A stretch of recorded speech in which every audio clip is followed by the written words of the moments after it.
Les amis, je vais rouler le bacon sur les spaghettis. Regardez, comme ça. Regardez comment ça se présente maintenant. Je vais le mettre dans la poêle à frire pour faire frire ce bacon.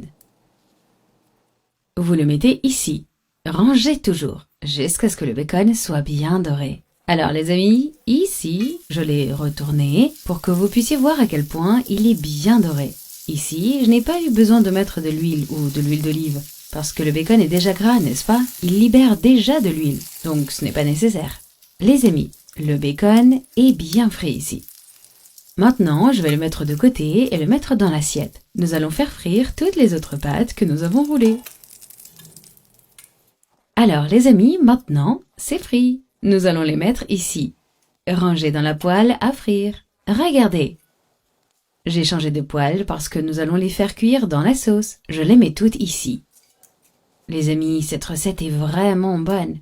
Vraiment facile, n'est-ce pas? Regardez. J'ai ici 300 g de sauce tomate. Je vais la mettre sur le dessus. Et je vais également ajouter 100 ml d'eau. Nous allons maintenant attendre que les nouilles cuisent. Les amis, j'ai vu que ma sauce était trop peu abondante. Je vais en rajouter pour couvrir toutes les pâtes. Il suffit d'un peu d'attention, de remuer pour que les nouilles cuisent bien, n'est-ce pas? Les amis, maintenant que c'est cuit, je vais en prendre une part. Vous pouvez voir à quel point elles sont molles. Je vais mettre ici, bien rangées, pour qu'on puisse les mettre au four. Regardez les amis, ces pâtes sont très différentes des autres, n'est-ce pas? Pour ceux qui aiment les pâtes simples, avec un goût un peu différent, ces pâtes sont idéales. Maintenant, la sauce qui est restée dans la poêle à frire, nous allons la mettre ici sur le dessus. Regardez comme elle est belle. Je vais l'étaler ici. C'est très proche les unes des autres. Maintenant, nous allons mettre le fromage ici. Le fromage sur le dessus. Nous allons en mettre beaucoup. Pour que ce soit beau. Pour que ce soit magnifique au moment du gratin.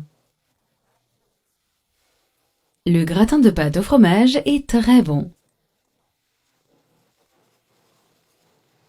Ici, sur le dessus, vous pouvez mettre un peu d'origan ou, si vous le souhaitez, un peu de basilic. Un peu de basilic est également très bon.